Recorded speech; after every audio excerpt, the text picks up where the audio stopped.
کی قسم کہ جتنی دیر تک تم مجلس میں بیٹھتے ہو تمہارے لیے لکھا کیا کیا جا رہا ہوتا. میں اس منبر سے کیا کیا اختیار پڑھوں کہ حسین اپنے عزادار کو کتنے اختیاروں سے نوازتا. ایک شخص نے مولا سے پوچھا، مولا تیرے جد حسین کی عزاداری کا اختیار ہے، اس سے ملتا کیا ہے، اجرت کیا ملتی ہے؟ امام نے کہا اس سے بڑا اجر کیا ملے گا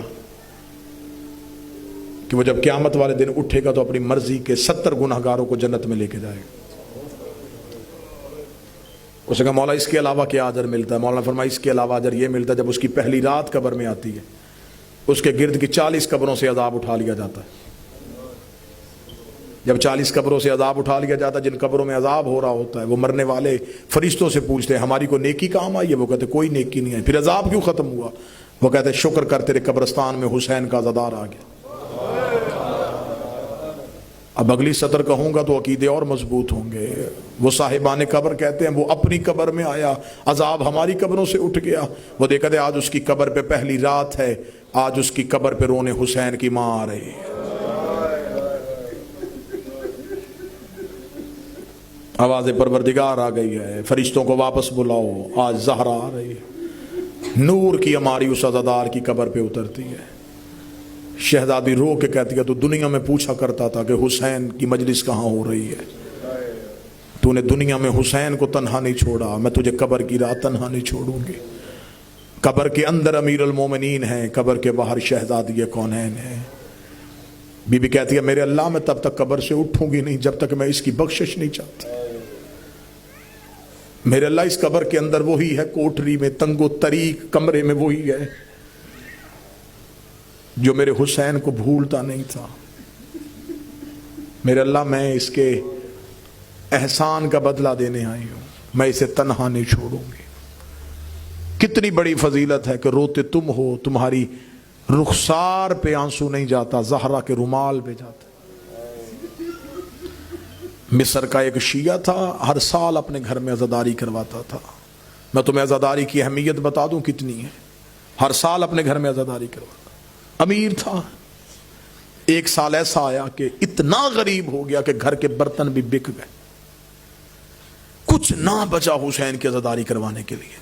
محرم کا چاند آیا اور چھت پہ کھڑے ہو گئے، چاند کو دیکھ کر رو پڑا. رو کے کہتا ہے چاند تو میری زندگی میں طلوع نہ ہوتا، تو طلوع ہوتا میرے گھر میں حسین کے نوحے پڑے جاتے، مجلس ہوتی، نیاز کا اہتمام ہوتا. تو بھی آ گیا، میرے گھر میں انتظام بھی کوئی نہیں. ابھی چاند سے شکوے کر رہا تھا، یا پیچھے سے اس کی زوجہ کاندھے پہ ہاتھ رکھ کے کہتی چاند سے گلا نہ کر، جب قیمتی چیز گھر میں پڑی ہو پھر غربت کے شکوے نہیں کرتے. کہنے لگا مجھے تو نے چونکا دیا، عورت ہے ضرور تو نے کوئی زیور چھپا کے رکھا ہے، جلدی دے مجھے حسین کے لیے مجلس کے لیے نیاز کا اہتمام کرنا ہے. بحور الغمہ سے لے کے کتاب سے روایت پڑھ رہا ہوں، آیت اللہ علی شورشی کی کتاب. عورت آگے آگے چلی، شوہر پیچھے پیچھے چلا. کتاب کہتی وہاں آئی جہاں کمرے میں 2 بیٹے سو رہے تھے. بیٹوں کے سرہانے آ کے کھڑی ہوئی. شوہر دیکھ کہتا میں تیرا مطلب سمجھا نہیں. رو کے کہتی ہے میرے گھر میں ان سے قیمتی چیز کوئی نہیں. کیا کہنا چاہتی ہے تو؟ رو کے کہتی غلاموں کے بازار میں جا کے بیچتے، جو قیمت ملے گی حسین کی عزاداری کروا دے.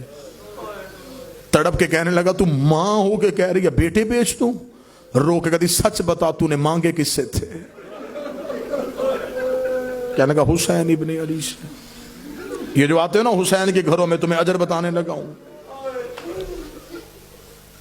یہ جنہوں نے ایک ایک پیسہ اکٹھا کر کے یہ حسین کا گھر لیا ہے نا، تمہیں اجر بتانے لگا ہوں. تمہیں زہرا اجر کیا دے گی؟